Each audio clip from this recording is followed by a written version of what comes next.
All right. Good afternoon, everybody, and thanks for spending some of your Saturday afternoon with us. I'm Brendan Brown, and joining me today is my lovely co-host. Gwen, how you doing today? I'm doing great. How are you? Excellent, man. This is fun. This is like a matinee, right? The From Behind Tall Trees matinee show, which is going to be absolutely fun. Last time we had these two on our show, it was a blast. Today's guests are no stranger to controversy. I say guests because there's two of them today. In fact, I think like I said, they're no stranger to controversy. I think they kind of thrive on it. His first appearance with us last season lit up our chat room with the debates stirred up the old flesh and blood versus paranormal Bigfoot debate, which went on for a long time with a lot of people slinging mud at each other. Hope it's like that again. He's an expert survivalist who's circled the globe researching more than just Bigfoot, and his YouTube channel, Snowwalker Prime, offers insight into why he's become such a thorn in the side to more than one Bigfoot researcher. He's Michael Merchant, and this is From Behind Tall Trees. Deep in the forests of North America, a creature is said to exist. A creature that people are encountering. With far too many reports to ignore, there are elements of truth behind these accounts that mankind can no longer ignore. Breaking news out of Texas, Bigfoot is real. Could a breeding population of large, upright, hairy hominids really exist in North America? Or is there something more paranormal at work here, deep in the woods? If just one footprint, one wood knock, or one howl is real, then man's understanding of primate evolution would be changed forever.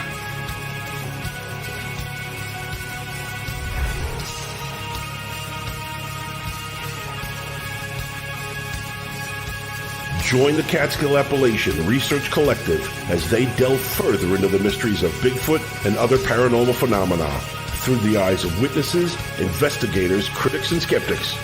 Join us as we look to discover what lurks from behind tall trees. And here we are. Good afternoon. And look who we got here today. Michael Merchant and Kathy Villarreal. Is it Villarreal? Yes. Yes. I got you say that better than I do. Welcome back, guys. Thanks for joining us on this Saturday afternoon. I don't know what the weather is by you, but it's raining here in the Catskills. Oh, it's beautiful here. And thank you so much for that intro. It's so edifying. It's funny. I was talking before the show. What are you talking about? I was talking to Gwen before the show, and I honestly don't remember how I came across your content. I honestly don't remember. I think I had surgery, and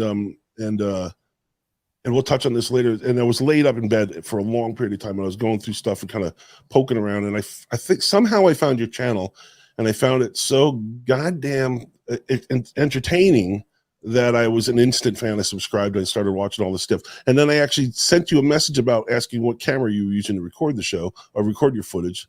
And it went from there. And I didn't even know you were on the shows you were on until you came on the show. I didn't know anything about the travel show and the they were a long time ago. Yeah, exactly. So, how was Texas? You guys went on vacation? It was awesome. It was like 90 degrees. Beautiful every day. I love South Texas. Do you? I do. It's hot as holy hell.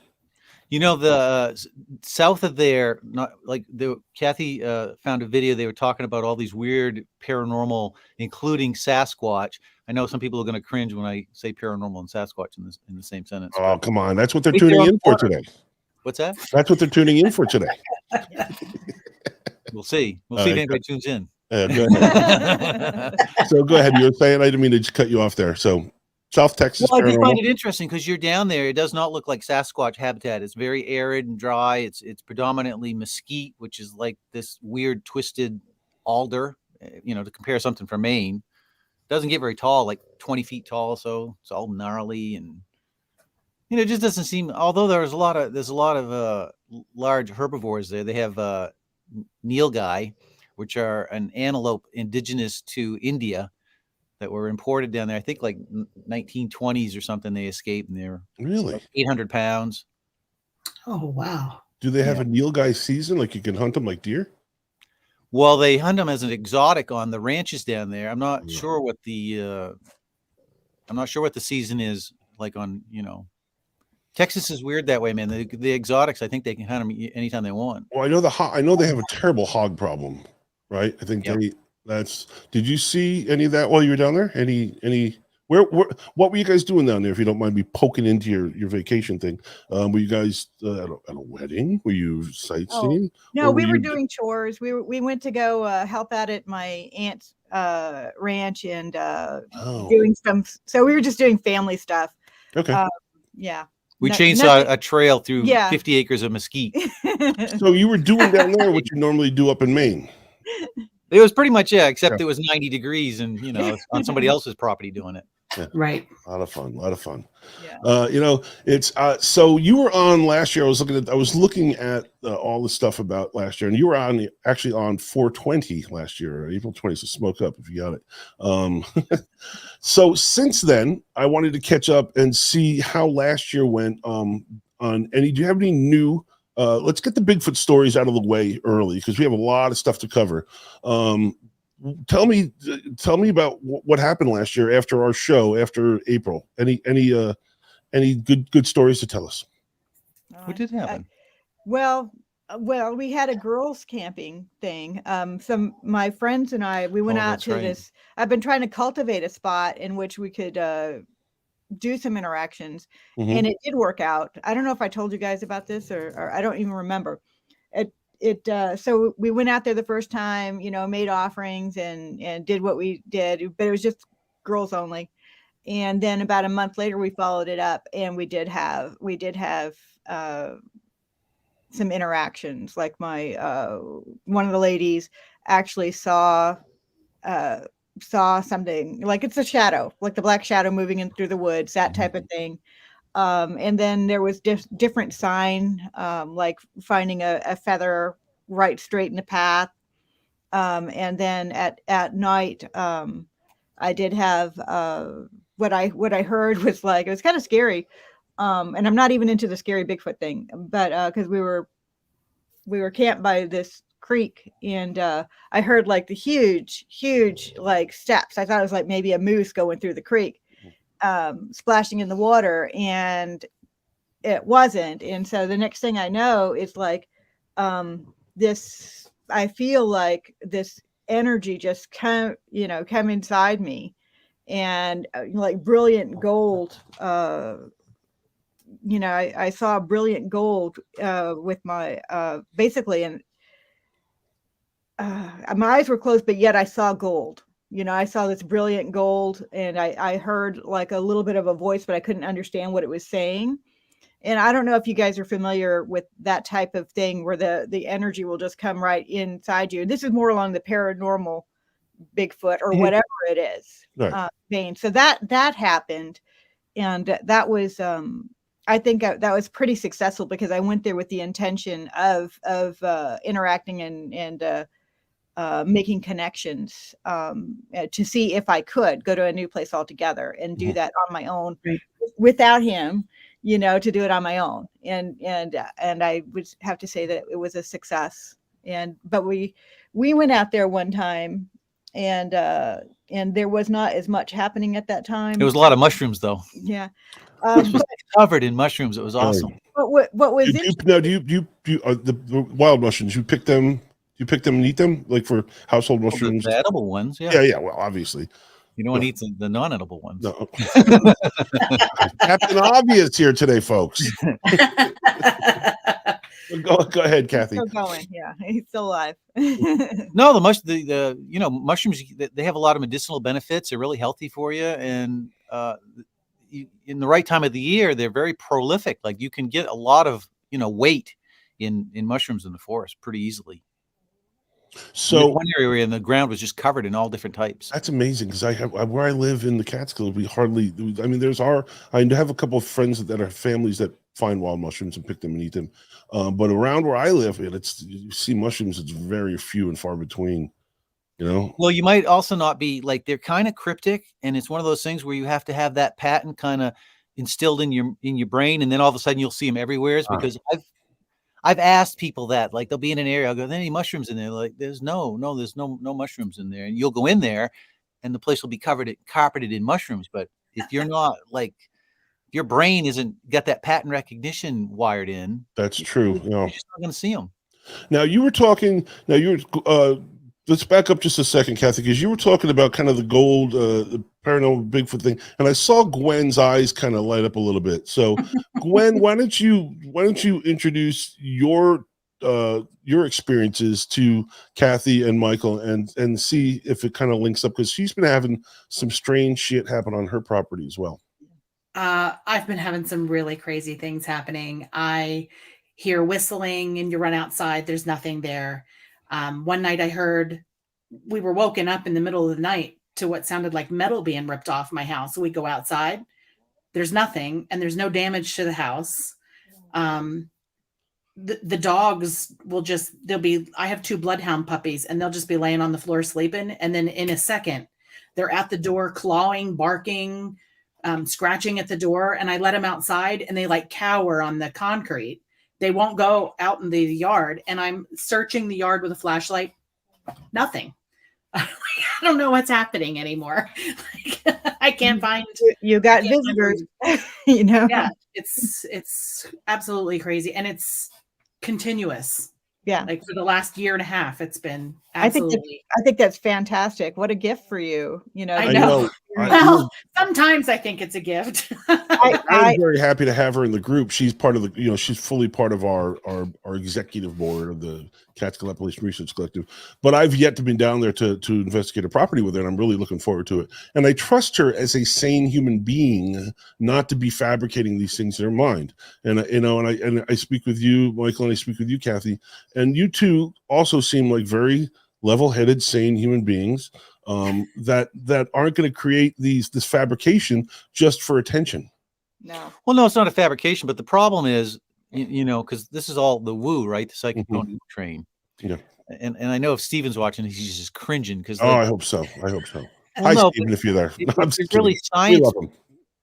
Well, no, Steven's, like I said, he's a very smart man, but it's really difficult to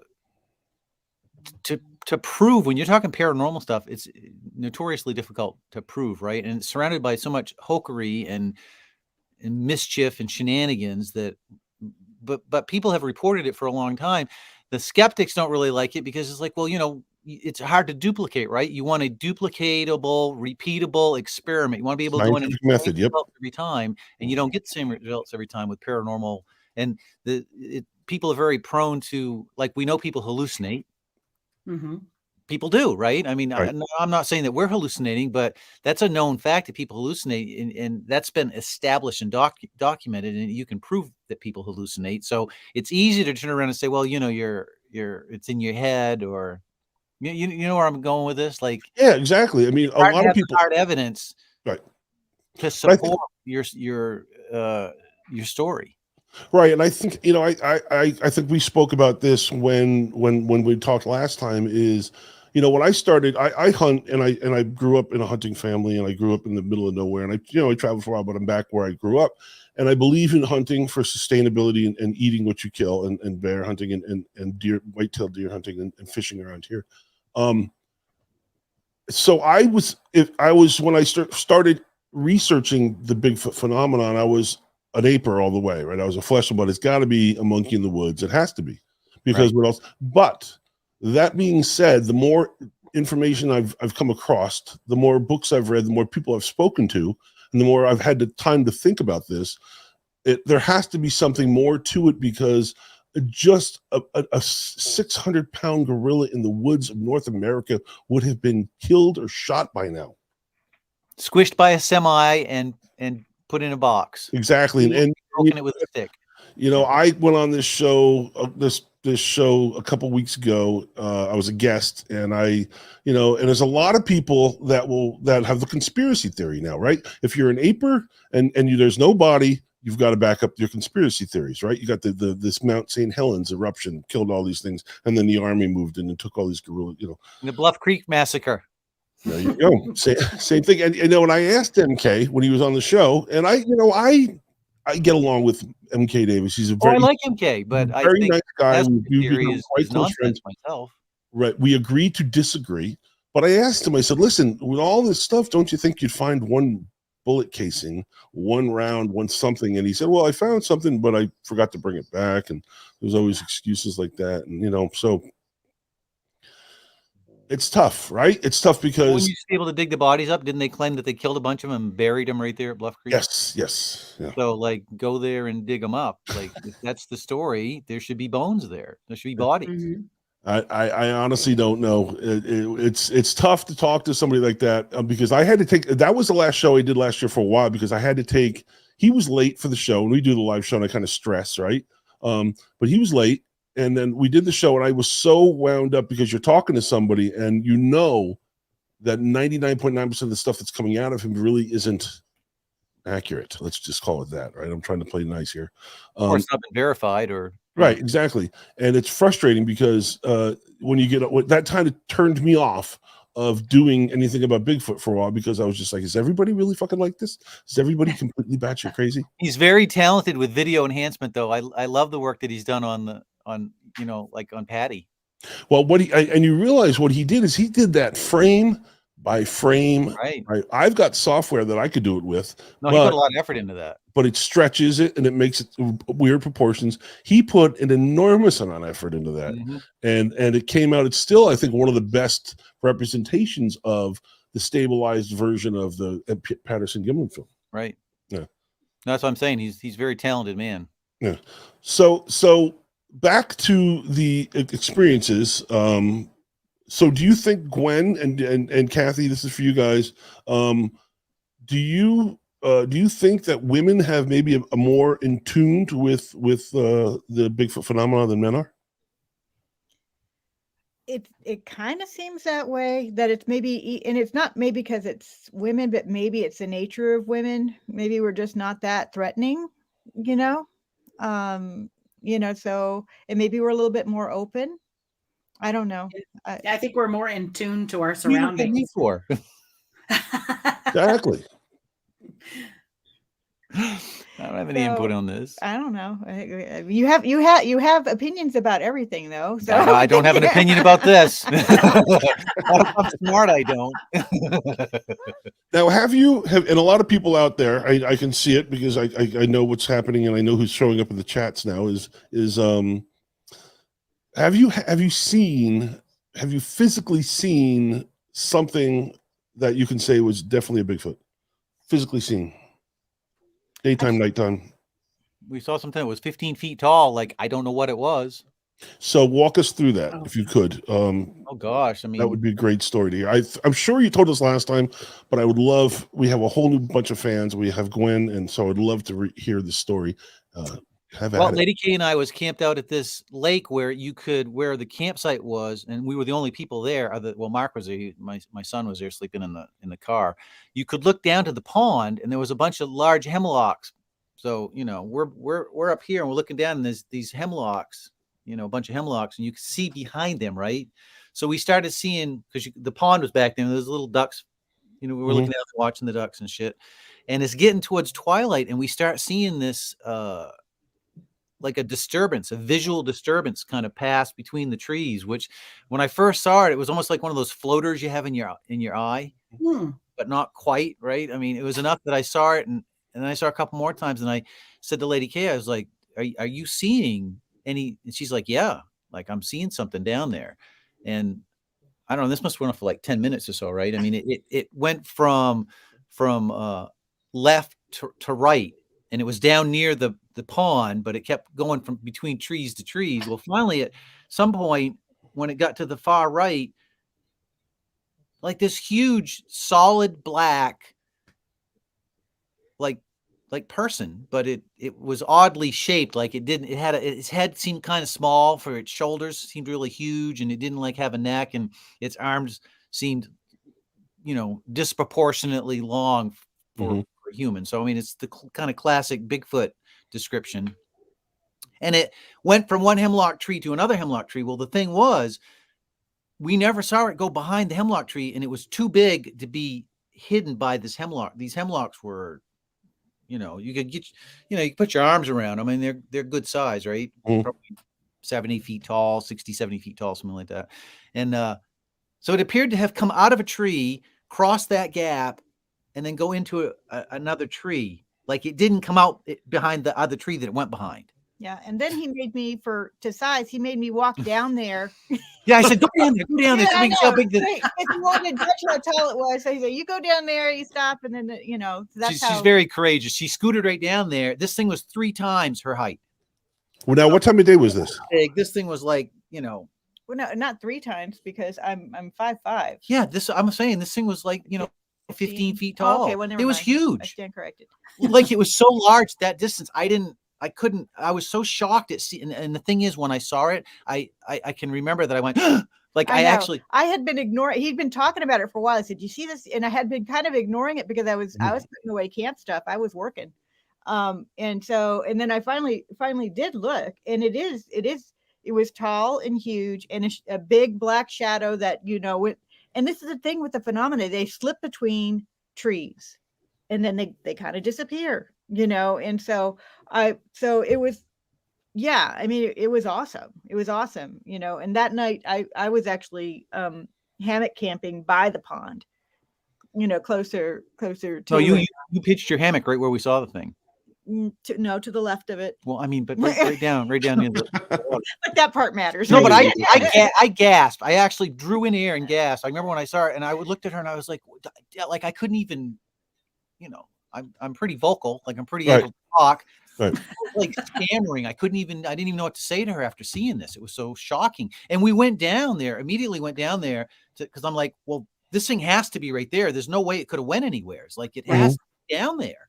Yeah. Like, let's go down and see if we can see, get right on top of this thing. And we went right down to that tree. There was no tracks. There was no sign anything had been there. There was no smell. And I was way less surprised by this because previously I'd had a couple of encounters at this lake. And, from the time where I hammock camped there and got kind of an energy healing to another time when I put together some wild blueberries on top of a little boulder and kind of like an offering, Mm-hmm. and because at the time I did that, was that the boulder that vibrated? Yeah, it wasn't a vibration so much, but no, remember later on it vibrated. I don't remember that, but I hold on. I'm almost done with my sentence. I'm sorry. I'm sorry. I love these two. You made me think of the rock vibrating. Okay. All right. Okay. Anyway, so I put the blueberries on there, and then I felt like it almost as if the earth moved up, almost like I felt was like almost as if I was pushed up a little bit, like maybe like 6 inches or 3 inches, and at the same exact time a coyote howled. And so what the significance is that is that the coincidence of that is that that's the way. What I believe this is to be a type of nature spirit of some sort. Oh, Steven's going to love this. Oh no, he can turn me away. This is for you, Steven. And Pat Turner too. Pat from Squatch Talk is here too. Hi, Pat. Oh, sorry. And so anyway, so that's how you get sign. That's how you communicate. Is there is going to be a response, and this phenomenon can influence the animals. So they can do things like that. If for the people who have actually been really doing interactions, this should be not unfamiliar to them. If that makes any sense to you. we saw a big black thing that I can't explain. I don't know what it was. So. Right now, so what do you say to now I'm going to play the devil's advocate, right? And I'm going to be the aper now and say, well, if it was a bear, it was your imagination, but both of you saw it, right? And you guys have had luck. You guys have. It seems like you have a solid approach to getting or instigating contact. And yes, we're talking about paranormal Bigfoots right now. So you're just gonna have to bite your tongue and deal with it, and let us know in the chat if you fucking hate it or you don't. So we're gonna carry on. So anyway, I'm sorry, I just wanted to do a disclaimer there. you've had some success with how you, I think we talked about it last time, is how you go into the woods, how you approach going into the woods when you're either camping or you are looking to maybe have an experience with something like that. Correct? Am I correct in saying that? Did I paraphrase that correctly? Yes. Yeah, I mean, I guess, I mean, we're, you know, the forest is, even at a scientific level, it's magical, right? Mhm. I mean, if you see what the most recent studies now of the mycelium mat and how it's used for different trees to communicate each other, and how certain trees will like nurture their young and shift nutrients through this mycelium network to their offspring. And so there's a lot of stuff going on that you don't initially see when you go into the forest. And Right. kind of, if at a deeper level, if you sense that, you can say, well, the forest is magical, right? I mean, Terence McKenna said that every atom in this universe is pure magic. Right. So you can prove on a science level there's a lot going on. Now, to make the jump to the paranormal, that's you know, another thing. But I think when we go into the forest, we're looking at that, so we have a lot of respect for the trees and the mushrooms and the frogs and everything that's in there. And whatever this Bigfoot phenomenon is, it's deeply intertwined into that system somehow. Now, a question, another one, this is one that I just was thinking up, and Gwen, feel free to jump in at any time, because I know you have a lot of stuff going on down there. So if anything strikes a chord with you, please let us know. But why do you think, and this is again playing the devil's advocate, and in your opinion, why there is only one Bigfoot species of paranormal? You know, if there's a paranormal kingdom, let's say, right, with Bigfoot as one of its specimen, why is there not other specimen of, you know, why isn't there a paranormal hawk or a something, you know, why, how can Bigfoot be the only paranormal creature out there?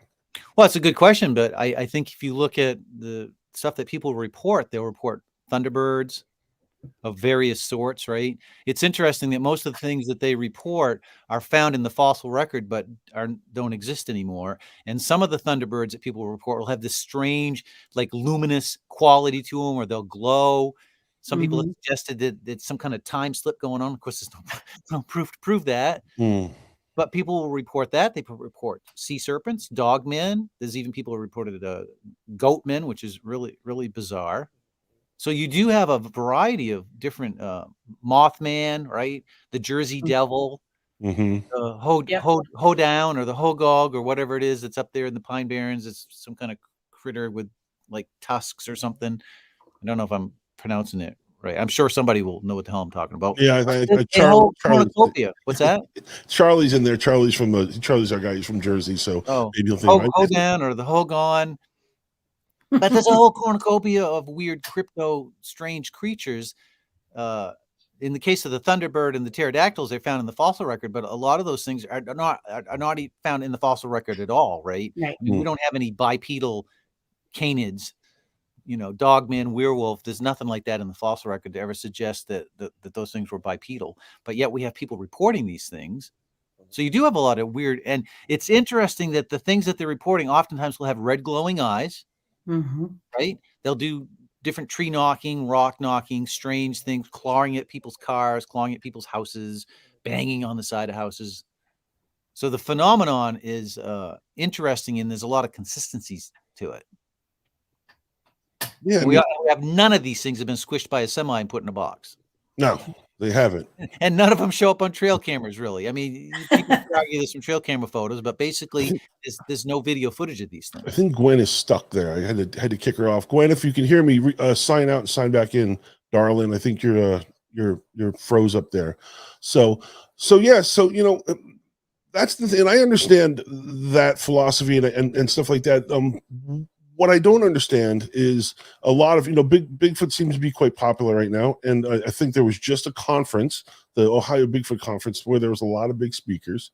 There was a lot of people, you know, a lot of people there, a lot of authors, a lot of people selling merch. So you don't always agree with that route. And I would like to kick the hornet's nest a little bit and talk about what you've got. Your YouTube channel is quite successful. I love it. It's Snowwalker Prime. If anybody wants to get some really great content from a guy who's very passionate Oh crap! about his stuff. None of it's worth watching. Is right here is his it's Snow Walker Prime. Now on this channel you have a lot of the best Bigfoot researcher in the world clips, right? That's just me being sarcastic in a way that people don't get too pissed at me. Exactly, right? So people have to lighten up. I think, a lot of people are emotionally attached to Bigfoot. A lot of people are very, very, how they So take true. things very seriously. Mm. And I'm not sure where that came from, but you can literally get people viscerally pissed off at you and angry when you say that you're willing to harvest a specimen to kill one. And I believe in that. And I think I know you're not a hunter, but No, I'm a hunter. Oh, you are. Oh yeah, I've been Oh. hunting since I was a little kid. Who did I interview? I thought. Oh don't well, hunt. okay. But so you are a proponent of harvesting a specimen, correct? No, You're not. no. I'm a hunter for things that I eat, but no, I don't. I totally disagree with trying to kill one of these things. To prove it for science, you wouldn't do that? No. Let me just I don't juggle really you. Let me danger. juggle you guys around here for a second. There we go. Okay. I wouldn't try to Back in the kill booth. one. I don't think it's. I don't know. I think it's people trying to, be like all macho that want to kill this thing. They'll say like, "Oh, we're killing it for science." No, you're killing it because it's going to be like a feather in your cap. That Well, I'm not. I would gladly harvest one. I think science demands one. I think you have to agree that, right? No. No? Well, not demands, but would require one, right? This thing would never. No, nowadays though, it used to be they call it Audubonning, right? Because Audubon, the famous painter of birds, he would shoot a specimen and then he would paint it. So there's this idea of a holotype, like a type specimen. The first, you go and you say, "Hey, I found this duckbill platypus. It's this weird thing that looks like a beaver. It's got a duck's bill, and nobody believes me." Well, we need a specimen. So you would Audubon it. You would shoot the thing, stuff it, send it back to London, have a bunch of experts look at it. Which, oddly enough, when they did that, the duckbill platypus, they still thought that they had cobbled together pieces of other things. They didn't believe the specimen was real. But nowadays, we don't need to do that. You could just get some DNA, right? I mean, you don't need to take the whole animal and kill it. And I don't think any respectable scientist would advocate for killing a rare creature, some creature that you've just discovered. And, so there's 10 of them. Oh, let's kill one of them. So you're going to take out 10% of the population just to prove the thing exists. Like that seems kind of, self-serving and kind of defeating the purpose of protecting the species. If you think it's a species that that needs protecting. Right, but I had Professor Todd Disotell on a week ago, and Brilliant man. I know you guys are friends because you've worked together in the past, Very and smart man. he is he's a brilliant individual, and it was funny because our show usually runs well over an hour. We got through so much stuff so fast; it was like a 55-minute show that was crammed with question and answer. When he's so articulate with how he delivers his information, and he hunts not far from where I live. So we were supposed to go deer hunting last year together, but he has had some issues with his eye, so we weren't able to hook up. So hopefully this coming deer season, this winter, we'll be able to hook up. But he says that they've made such strides in the eDNA collection process that they can capture at a zoo. They can capture air samples, and they can tell you everything that's within a certain perimeter. Right. Amazing. Living in that that's truly astounding. But when you have nothing to compare it to, what do you do, Michael? I mean, how do you prove the existence of Bigfoot without harvesting a sample? Well, I mean, if you had, so let's say somebody saw one, like when we were on that ridiculous show, $10 million Bigfoot Bounty, what they wanted was for you to get high quality video of the creature and a DNA sample. So if you've got somebody like, let's take for example, Todd Standings, who's made all these claims that he can bring biologists into these creatures, and he's got them wired in that, the day watcher. You saw back a few years ago, he had this whole thing about, it comes down off the Jacob, goes over here, I know exactly where it's going. Well, if you can do that, it should be relatively easy to set up something that would collect DNA, right? or you wouldn't necessarily have to dart it. You could have like there's devices that like bears, for example, will rub up against trees. Well, if you put some sticky traps there or something, you'll get some hair samples, and the base of the follicle, you'll probably get the DNA that you'd be able to sequence and look at. Well, if you did that and had a trail camera up there, well, here's this Bigfoot rubbing against the tree. Here's my DNA sample. That would, in of itself, would be enough. You wouldn't have anything to compare the DNA sample to, but you should be able to look at that and determine its closest relatives and a whole host of information. I mean, with DNA, not only can we identify a individual species, we can identify individuals, right? That's what crime people do. Mhm. Scientists, right? You Yeah. go to a crime, you identify the exact individual. You're not just keying it out to species, you're keying it out to one person. Well, they have to compare that to a living relative, though. Right, but my point is that you can get so much information from DNA. You take something like that, you give it to Dr. Todd Disotell, he would tell you whether or not that was a known species or not. And if it was an unknown species, he could tell you what its closest relative was going to be. He can tell you a lot of information about it. Why it sounds so simple when you say that.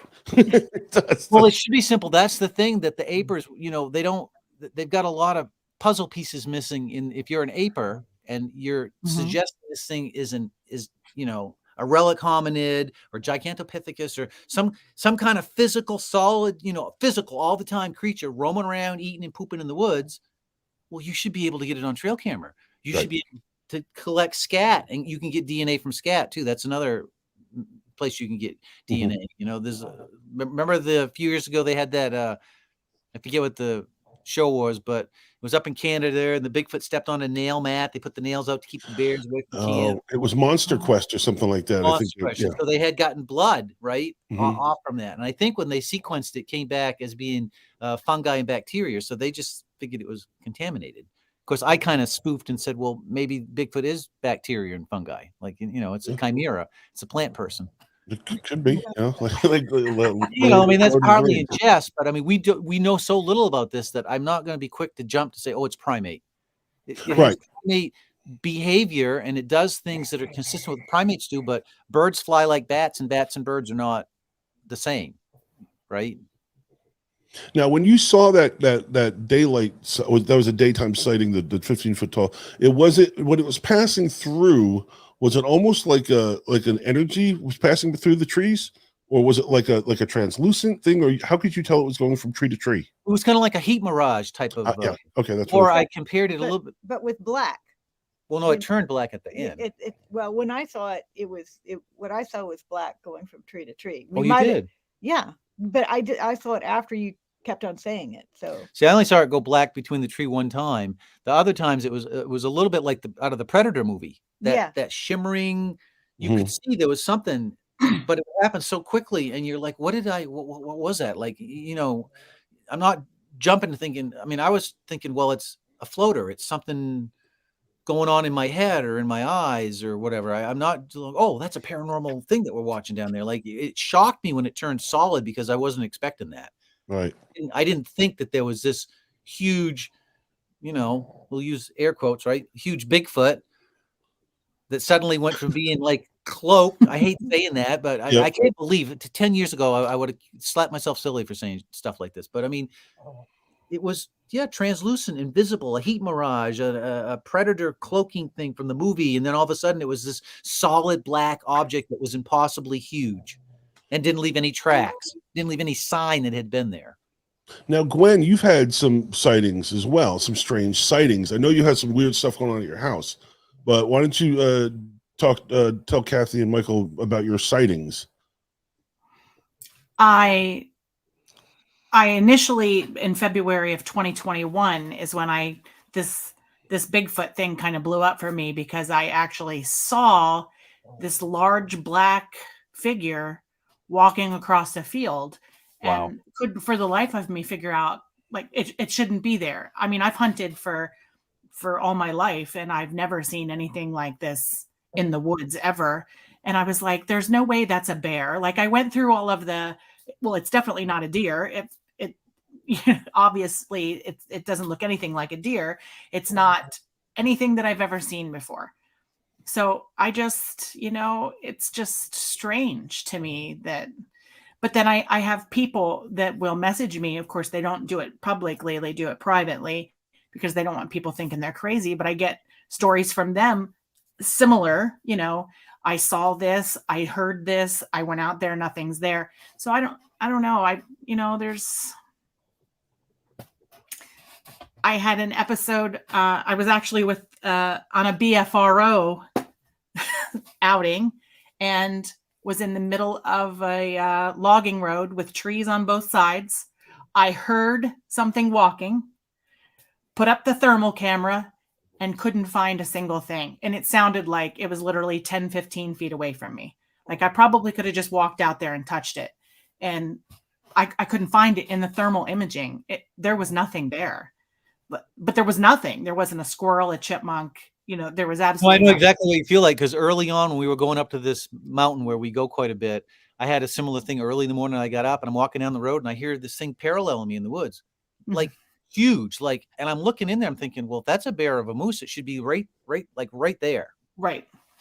And I'm walking and I'm hearing crunch, and it was really kind of freaking me out. I'm trying to think, well, how come I can't see this what has to be a large animal like 20 feet from me? Right. And then it just stopped making a noise. And like you said, there was nothing there. Nothing. And that would normally happen right at our camp when we were camping in a gravel pit. And my friend, taken my friend. I mean, I was used to it and I never really said anything because I could hear it. Now he's got a little bit of hearing loss, so he doesn't hear on some tones unless they're louder. And so this was more quiet. And my friend also heard it, and it kind of wigged her out, but it's like, that's exactly right. I mean, you can hear the footsteps right beside you and you're not going to see anything. So that's completely normal. But see, this is the evidence the skeptics hate, right? Right. They right. hate. Well, that's a good question. Pat, who's a skeptic, has the question right here is, how does one document the paranormal Bigfoot other than anecdotes? That's the key question. That's the $1 million question, isn't it? That's an excellent question. Like, if we could do that, if you could find some way of scientifically doing it so that you could duplicate it, but it's not. It's just a story, right? It's just a personal experience. I mean, we don't have the technology, we just, we don't have, when we have like an iPhone and we have some Zoom recorder, but we don't have high tech stuff. I don't even think the high tech stuff works. I mean, well, it's obviously clear, and there was nothing there, right? Well, that's a good question. That's good. That's good because that's a perfect segue. Yeah, it's a perfect segue. Remember the segways he used to ride around the guys at the airport? Yeah. William Shatner has one. Does he? Yeah. Yes. I used to tour with Weird Al Yankovic, and he had a Segway. It was part of the show. Oh, I love Weird Al. But anyway, it's a perfect segue because we were talking about Expedition Bigfoot, right? And the latest season, there's a lot of talk about that. So I captured a scene from them talking about FLIRs and talking about copyright strikes. So we're gonna play this, and here comes one. Yep, and here comes one, and you can play it, and we'll stop it, and we'll kind of do a play-by-play of what's going on here and what you think is going on. Again, this is television, but this is the perfect example of the FLIR and hijinks. Let me see if I can find it here. Let's see. Drone chases Bigfoot. I think that's what I'm calling it. I love the jump scare. I love the I love the it's like a horror movie, isn't it? Exactly. And I mean, I've been guilty of doing that on one of our videos that we did, but I did it on purpose. So, it works, so exactly. No, but have you noticed with these guys that if they hear something, it's Sasquatch, and if they don't hear anything, it's Sasquatch? Right. Well, watch this. Keep an eye. I mean, again, this is television and it's edited in a certain way, but keep an eye on her $10,000 FLIR, and keep an eye on where it's pointed and with the flashlight, and we'll see if we can figure out what's really going on. Don't run, Roger Dodger. Alpha. Roger. Yes. That's heat. Okay. You saw where she was pointed, correct? I guess. It was down low, right? Kind of Right. looked like Bigfoot. How can you say that's not Bigfoot? That was a bipedal hairy hominid. Well, Hominid, arms were swinging, had the non-compliant gait, pointy toned head. Not to be verified. Well, let's take a look. What I did was I zoomed in and slowed down, And this is what we got here. Oh, you're the man. Yeah, look at that. Incredible. That's got to be Bigfoot, right? That's right. What else can it be? Now he zoomed in even more. So that's the first shot of its arm coming in. There's the second shot. Now, obviously, it looks like he's a bit over exaggerating the arms, right? The arms swing. Yes. Right, here he comes again. Now he's now the edit was so quick. There, Brandon. And then look, a stormtrooper. It does. Now, I was thinking the same thing. All the way through the trees. Now watch this. This last one here. Now look at his ass. Gluteus maximus. That's Patty for sure. Yeah, I mean, I don't know. What do you see there? It looks like I don't know. He's wearing a fanny pack. I don't know. I see Bigfoot. Do you? You see Bigfoot all the way through, Being right? sarcastic. I know. But so that's, I mean, and that was like that's probably over $100,000 worth of equipment they had right there. But the way they edit the shows, right, and a lot of people are very, you read the chat groups and you read the God forbid you go to the Facebook pages, and people are genuinely concerned for these people, right? For their safety. Oh gosh, yeah. No, they're so brave, and they can't seem to separate entertainment versus reality. Now, you've been on, a lot of people say, well, Mike Merchant's just fucking jealous. He just wants to be on the show. But you were on $10 million Bigfoot Bounty, and you were also on, what was the other show that Kathy got you off the couch in? Remember, she wanted to kick you off the fucking almost couch? Killed me. Out of the Wild Venezuela on the Discovery Channel. Channel. Tell our viewers about that. Kathy, why don't you start the story, how you got Mike involved with it, and then Mike, you take over.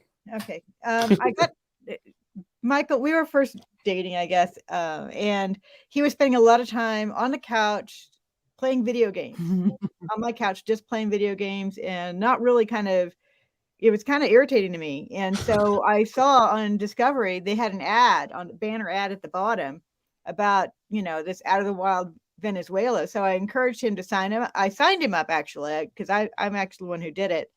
And he just was his regular self. He's kind of goofy, put in a little video, and he got accepted. But most of it, the inspiration was just to get him off the couch and away from video game playing. Well, first off, I don't remember playing any video games, but you actually still have a YouTube channel, I think, with your truck driving video games. Remember we used to drive? Damn it! Who's signing you on here? You hush up, man. I forgot about that channel. Damn it. Oh my I God. do my That research. was kind of proof, wasn't it? Yeah. And he did not. I mean, he got accepted, and then I was really kind of worried because they gave us a list, $1,000 and a list of things to get, and he was just like, anything that would be warm, he was just kind of striking that off the list. He wasn't listening. No, I was not listening to you, and I should have. Yeah. No, I suffered a lot for not listening to you. So you go to the show, and now give the people out there the reality of doing a fucking television show. What's involved, what's involved and how it's actually done. Because I don't think a lot of people understand the nuts and bolts of putting on a program. Well, no, you wouldn't unless you were like, it was a shock to me. But I mean, when you watch that show, we are in the wilderness and we are starving. I mean, I lost 41 pounds in 26 days and we hiked 73 miles through the bush, like through the jungle. But the reality of it is there was 300 people there. Like when there's a shot of me like fishing and I'm, huddled over and it looks like I'm out in the middle of this beautiful jungle and it's just me. There's 5 people behind that camera. Wherever that camera is, there's 5 guys there. There's a producer, there's a sound guy, there's a guy with a reflector. Who's the other guy? Maybe there's only 4 guys. Cameraman, producer. There's at least 4 guys behind every camera. Mm-hmm. Yeah, so I mean, when you see these guys. Yeah, so when you see these shows, when you see this episode that we just watched right there, she is far from being in the woods by herself or in any type of danger. The frustrating thing to me is a lot of, like we said, the bottom line is people don't seem to be able to separate the entertainment versus the research. Now, do you think shows like this do any good whatsoever towards the discovery of Bigfoot? Oh God, no. I mean, people say they're entertained by it, but I think they're disfranchising the people that are like you, that or anybody, or both of you guys actually, for telling stories and going out and investigating this at whatever level you're investigating it, at least you're coming, you don't have like this dual agenda, right? I mean, these television shows, when they go to somebody and they go, hey, I'd like to make this television show about Bigfoot, the people funding that show are like, well, where's your evidence? What's the program going to look like? They want a buzz reel ahead of time. So they go forth and they fabricate the buzz reel. This is what the show's going to look like. Now, maybe they don't run into Bigfoot, but they'll just fake it so that they can show it to the producers or the people, giving them the money, right? And so the people given the money want to guarantee, like, there's going to be, you're going to find Bigfoot, right? There's going to be some evidence there that we can put this show together with. And so they're forced by that agenda to have evidence of some sort. Exactly. Like, well, you got Ross, he's ex-military. He's got to be honest. And then you got Dr. Myers. Well, she's a credited, dermatologist. Right. Academia, whatever. And so they place this idea that these people are above reproach and that they don't have this weird agenda. They're being paid a shit ton of money to be on this show. And they're not being paid money to say stuff that's not Bigfoot. Right. Which is why when it's silent, it's Bigfoot. When there's a branch snapping, it's Bigfoot. And I would go so far with this show that they actually fabricate information, because in season 1, we caught them lying through their teeth, right? Right. And that was I think that's might have been how we met, is because you maybe busted that wide fucking open. And let's go through that again real quick for the people that don't know. Gwen, I don't know if you've heard the story, but this is fucking brilliant. Well, they said they said they were in the wilderness. When you watch that show, they make out like they're in this really remote wilderness area. There's no other people there. They come upon these, landmark type, every kind of chapter, they come upon a cemetery or they come upon this abandoned building, and they're all like, oh my God, what's this abandoned building doing out here in the middle of nowhere? Oh, why are there children buried at this remote cemetery that we just stumbled upon out in the middle of the forest? Well, then you find out that they're staying at the Anton Dude Cattle Ranch in luxury, right? It had its own airstrip. Yeah, private jets land there. Trails. The gold, the toxic cinnabar mine that they go to is a tourist attraction. It's a gold mine that you go to the website and there's tourists in there. So they fabricated and lied, and they not only that, but there was an insider, a guy that was hired to scout locations, and he said, well, all those locations were scouted ahead of time. Which is exactly what they do with any TV show. Both the shows are on, all the places we went, they scouted ahead of time. They knew where their cameras are going to be. They try to eliminate as many variables as possible on these TV shows, because they're in it to make a product that's going to make them money. In order to do that, they have to control it and have consistency. And that's why I have problems with, that's one of the reasons I have problems with the BFRO, because anytime you pay for an expedition, right? So Gwen paid, how much did you pay, if you don't mind me asking, Gwen? $400. Okay. Wow. $400. And so they're selling a commodity, right? They're selling Bigfoot, interactions with Bigfoot. Now, if you have enough people go and nothing happens, people aren't going to come back and people aren't going to go there. So anytime you sell a product, it seems like there's a room for nefarious action and fabricating stuff. Todd Standing charges $3,800 a freaking trip, to go up there. And Todd Standing. I have been trying to get him on my show for so long. I just can't land him. I don't know why. I just would love to have him on the show. I think he'd be like a hummingbird in a fish tank, dude. He's like a hummingbird. Very energetic. Yeah. He makes awesome movies. He does. It's very entertaining to watch. He is, and it gives me more than enough ammo to do my 3-minute videos on him. And the best was the one I did where he goes, "This is definitely a Bigfoot. Nothing else in the woods could possibly do." Oh, it was bitten in half. He's like, it was so funny that he creates his own. It's comedy, right? It's such an easy thing to. I do like Todd though. I mean, he's definitely a outdoorsman. Like, he's definitely got survival skills. He's very comfortable in the forest. He does great editing. Like, he's very passionate about what he does. I don't know. I mean, I think he's full of it, but I still like him. I'm sure he hates me because I've poked fun at him and made. You have to have thick skin. That's the other thing what we were talking about in this too is people don't always have the thickest of skins when it comes to discussing Bigfoot, the subject, as grown-ups. Right, you have to be able to. If I don't, let's say, Gwen, you are more the paranormal side of you, right? But and so, but she can have a conversation with somebody who's flesh and blood and not get all pissy. I think if the people that if you had to pick a group that got more pissed off, I think the apers get more pissed off than the than the paranormal people do. I think they get frustrated. They get frustrated. And Grover Krantz, like I said, I've been reading his book. I don't know if you've read it, Mike, but it's called Big Footprints. And how much does that go for? This was, I think I bought this used for $2. Right, we want to hang on to that, man. Bigfoot, the price of Bigfoot books are going through the roof. Are they? Why? Look at Patterson's. Look at what was it? Daniel. He got like $405 for his. Oh, Dan Perez. Yeah. Dan's a great guest. He talk about a smart motherfucker. That guy is like an encyclopedia of stuff, and he's very well spoken.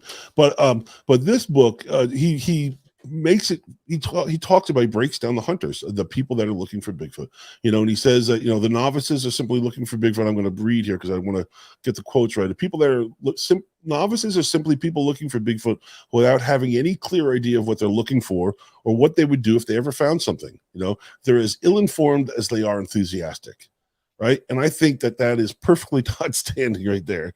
He has no concept of what's really going on, but goddamn, he's having a good time doing it.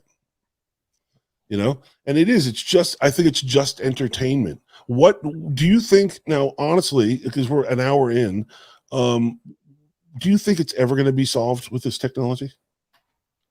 I don't know as if technology is ever going to, what the hell is it? We don't even know what it is, right? This, I guess, I appreciate the skeptics.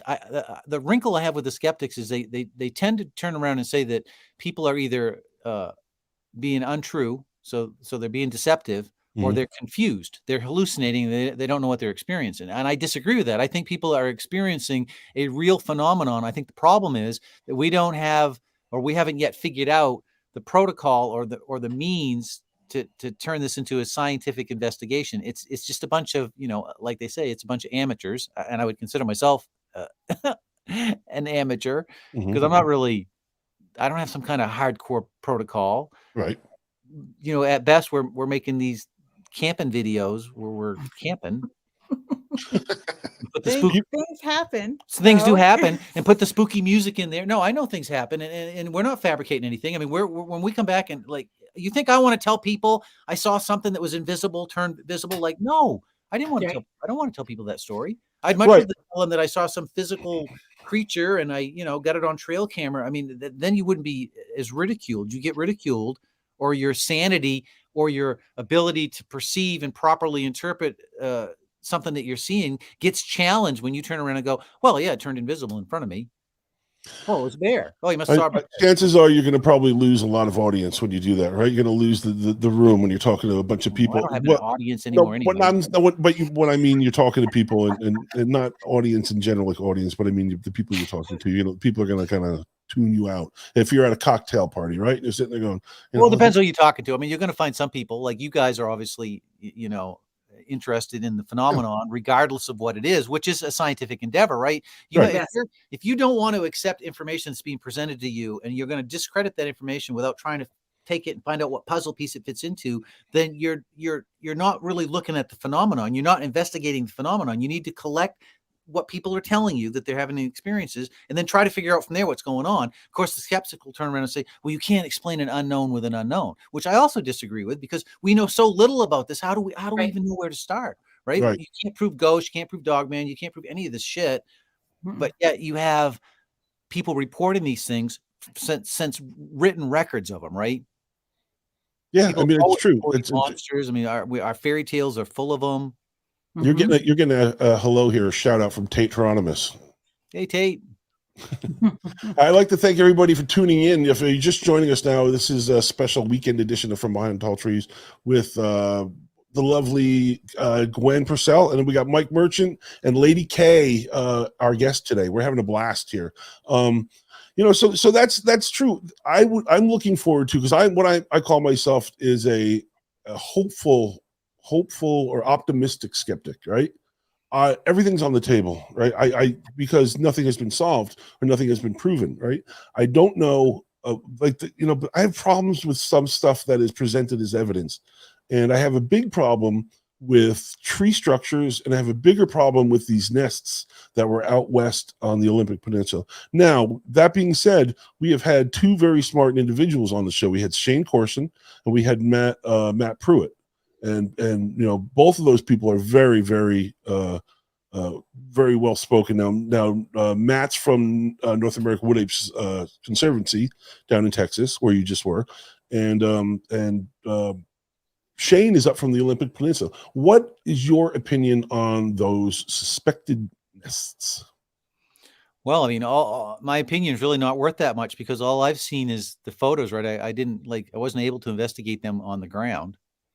And you're saying you've got two individuals that you place some credibility in. That I try. That I'm assuming are saying that it's something that they're not used to seeing or something they can't readily explain, right? Right now, supposedly, Gwen, do you know the story behind these nests? Vaguely. Okay.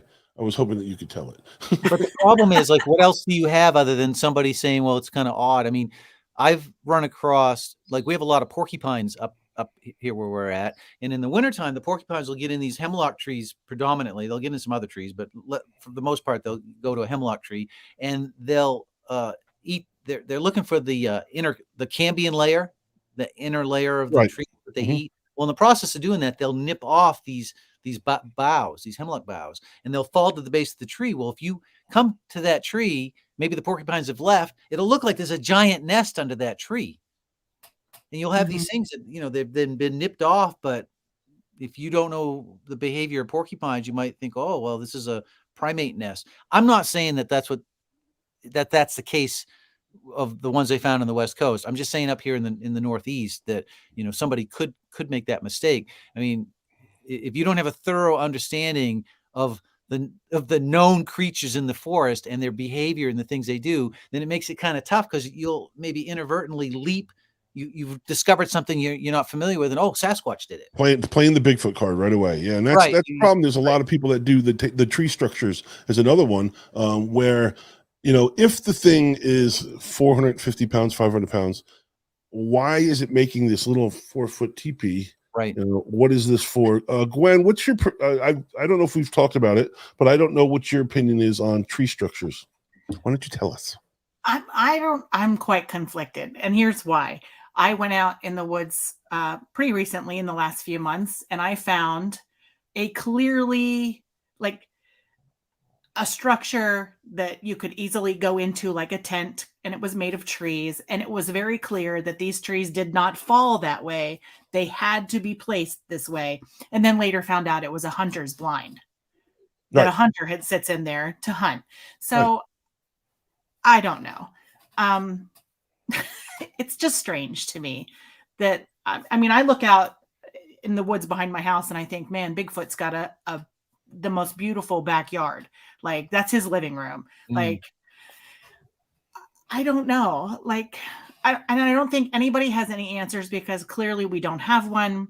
For anyone to say they're an expert is really, to me, ridiculous, because I don't know how you can be an expert at something that can't even be proven to be real, not real, paranormal, flesh and blood. Like, I don't know. So the tree structures, how interesting, I don't know. Until I see a Bigfoot building one, I'm going to have to be like, That's a really good point. I don't think anybody has reported seeing a Sasquatch build one, but do you guys remember a few years ago when the Park Service and the Bureau of Land Management posted the public service announcement telling people to stop making the structures on public land? That was in New Mexico, right? Well, it was a whole bunch of different places out. I think it came out of New Mexico, but I think there was a variety of places. It was really widespread. And what I found interesting was no survivalists came forward. It couldn't have been one group of individuals. These were a bunch of structures over a large area. And if you look at these structures, some of them had like 1,000 pieces of wood in them, I think. They were very complex. There was a lot of material that would take, like, for a person to go and build that would take you a considerable amount of time. And most of these were fairly close to trails. You would have thought somebody would have saw somebody making them, right? Right. And they were actively looking to see who was making these things. The Park Service, they never caught anybody. There was never a culprit that came forth that they could say, oh, these were the guys that were building the structures. And those structures had a consistency to them in that they were composed of mostly wood that had been debarked, right? Wood that was obtained not with a sawing or chopping device. Like they were either fallen pieces or they'd been snapped off. Right. Trying to find. I had we did a teaser for the Shane Corson show. Let me see if I have it here. So I find those interesting, that those structures, like you said, what would Sasquatch be making them for? This is when people make the leap and they're like, oh, it's a hunting blind. It's for their, they're nursing their babies in there. It's the playpen of the juveniles. They come up with all these cockamamie, explanations. And like you said, how do they know? No one's seen it. They're just making this shit up. But I mean, if Bigfoot is standing still long enough to make a structure, you'd think somebody would see it. He's not just going to like go out and pick up a bunch of leaves, bring them back, and voila, there's a structure. Like, here we go. They are weird. They are a mystery. Here we go. Check this out. Northern New Mexico forest and a big fire hazard. Somebody has been building giant wooden structures near popular hiking paths. News 13's Chris McKee is here to show us. Chris? Yeah, Dean, Santa Fe National Forest officials say crews have found a lot of these wood structures north of the city. They don't know who's building these or why. They say it needs to stop immediately. They may have as many as 1,000 pieces of wood in them. It's hard to grasp just how big these wood structures are until you see someone standing next to them. And some of them are as much. I mean, look at that thing. That's a lot of effort. That's a lot of work. A lot of effort. Yep. Yeah. And they would two, sometimes even 3 stories tall, and they can be as much as 20 feet in diameter. Santa Fe National Forest spokeswoman Julie Ann Overton is talking about these massive wood piles almost built like teepees. Crews have found around a dozen of them in the National Forest land north of Santa Fe city limits around the Espanola Ranger District. So we've spotted a bunch of them in Aspen Vista, Big Tasuki drainage, and even on the Windsor Trail. They don't know who made them or why, but say it's a problem. Some of the stick pyramids have even had fire pits in them. The wood is very dry, very seasoned, so it's really a huge fire risk. So there you go. That's exactly what you're talking about. You did a good job finding that. Yeah, I had, it's funny is I had it because we did a teaser ad for Shane's show, and I remember having that in the thing, so I just found it. That's very interesting, right? Those structures, because those structures, like I said, have a consistency to them. There was obviously a bunch of them, and just looking at it, anybody would agree that's a lot of work. That's a lot of effort. That is because you said like all the bark is stripped off, right? It's freaking huge. So granted, I mean, people. We all know that the strangest thing wandering the woods and probably the most dangerous thing wandering the woods are people, right? Right. And we know people build shit. So yes. you can easily say, well, people built that thing. That's the most obvious explanations that people built it. Yeah. So maybe they did, but it's still kind of odd that we don't have anybody coming forth claiming they did it. We don't have, once again, if you want to be the skeptic, where's your evidence a person built that? Other than the fact that we know people build those things. You don't have any footage of a person building it. You don't have anybody reporting that a person built these things.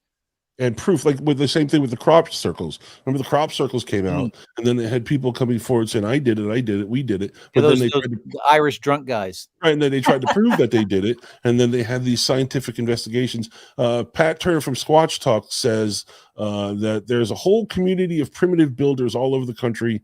It's a thing, 100% people doing it.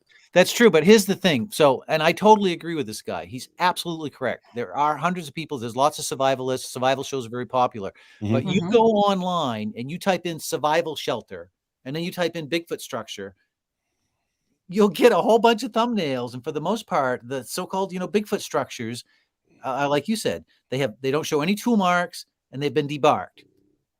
And they tend to be like, that's a lot of effort. Now, if you look at a survival hut, they tend to be more organized. They actually have functionality. Like you go into these so-called Bigfoot teepees, and there's no rain protection.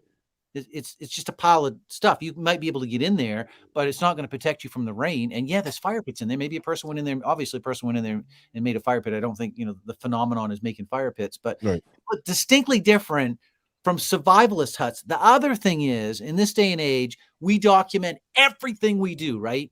It's on Instagram, it's on Facebook, it's on Twitter. We can't wait to show people what we've done. And you don't see any videos of people making these structures that are being labeled Bigfoot structures. You see people making the survival structures, which are distinctly different. They have a functionality. They're waterproof, they're windproof.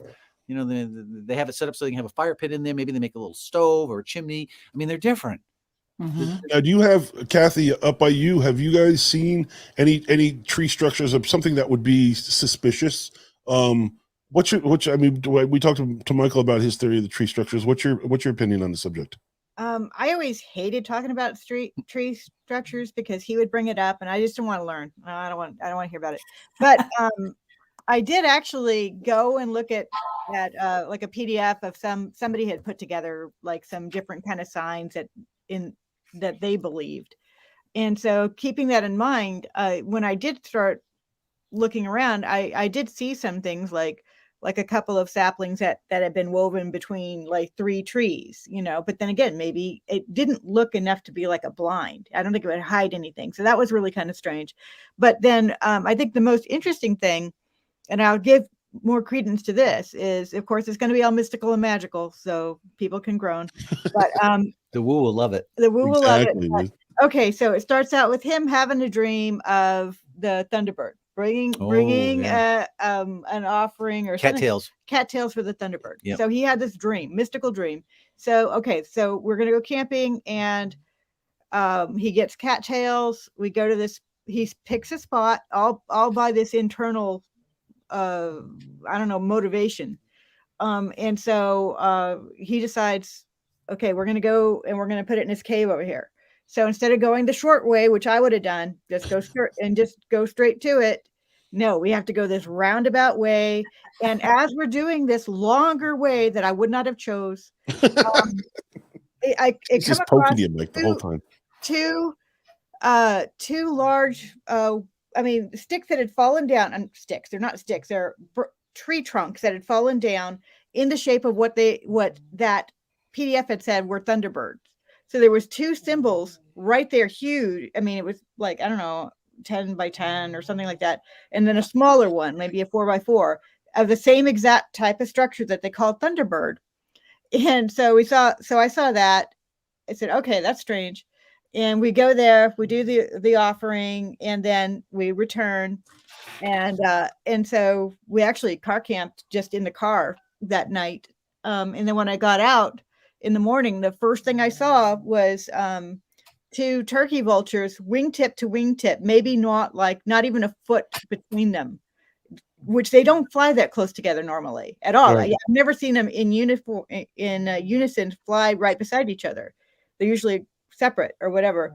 They were flying wingtip to wingtip and taking the path that we had taken, which to me is all like, it's more like this strange coincidence, Synchronicities. Synchronicities. Yeah.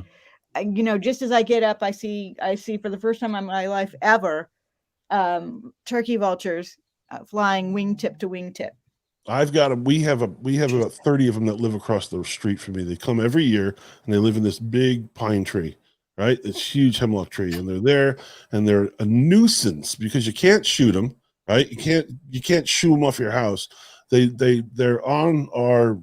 They used to be on our chimney all the time, but I had to put those pigeon spikes up to get them away. But they never fly together. That's Right. They're huge, and they were never put together or fly together.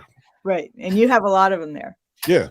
So you don't it's weird because you seem like you're very open to spiritual stuff, emotional stuff with when it comes to paranormal.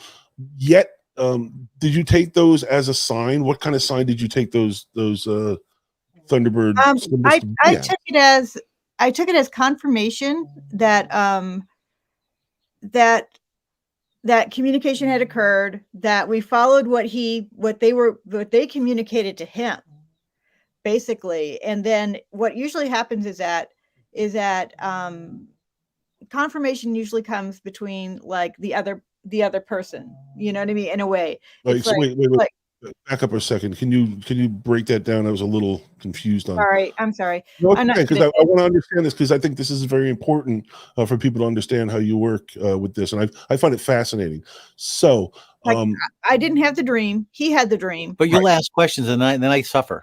Yeah, and then I noticed the sign of like the Thunderbird in the forest, the stick structures or whatever, and then but then the real confirmation was seeing those turkey vultures side by side, acting in a behavior that is not natural for them. And so that shows me that the animals have been influenced by whatever this phenomenon is. So it's all spiritual with me. And there's a lot of times I've asked questions. I've wondered how do I communicate? Is this something that is like, indigenous shamanic thing, or is this something? How do I approach this? And a lot of times the answer will come to him, not to me, because he has a kind of like this special ability to perceive things sometimes, whether it's, I guess, dream or just you see things or whatever. And so I mean, I think if one of us were just experience the phenomena, then it could just all be just in our head, one person's head. But when we're both experiencing it, odds are we're both not hallucinating at the same time or losing our minds, Plus, there are aspects of the phenomenon that we do record, like we get vocals. Right. I remember the vocals. That's kind of weak evidence because people could turn around and say, well, it's coyotes or it's owls. I mean, how do you know it's Sasquatch, right? Like the whistling. I've heard this whistling. It sounds like a person whistling to their dog. It sounds like a person whistling. I don't know of any bird, or I've yet to have anybody show me an animal that whistles like a person. It'll make the hair go up on the back of your neck. You swear it's a person in the woods whistling in a spot that there's no person in there. Right. Creepy, man. And you're not going to go in there to find out because, it's in this impenetrable brush in the middle of the night, super dark, like you're in the middle of way up in the woods. Like, no, it's dangerous to go down in there. Like, well, Gwen, you've had more than one experience with that, but also now your husband. How do things work with you and him as in relationship to the Bigfoot thing? Does he think initially he thought I was insane? Okay. Like when I heard the whistling, he was right beside me and he was half asleep, and I'm like, "Did you hear that whistling?" And he's like, "What whistling?" Like he thought I was crazy until we got woken up in the middle of the night by the sound of metal being ripped off of our house. Then he was like, "I heard that," and I'm like, "Yeah, he's coming around." We're both kind of on the. I don't really know if it's a real flesh and blood thing. I really don't know if it's a spiritual thing or if it travels portals and, in and out of dimensions, whatever anybody wants to swear by. I just know what's happening with me at my house. And it's something that I can't explain. And I'm a paranormal investigator. I willingly go into haunted places and have experiences, and I document things. No, do I have a photo of a ghost? Absolutely not.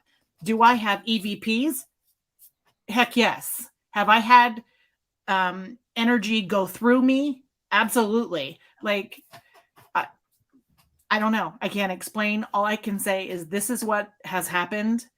And my husband has been along for the ride for most of it. And I think he's coming around because even today he was like, look at that tree in the woods. Like, because a tree branch had been ripped off and like shoved back into the tree in the opposite direction. Like, and he was like, look at that.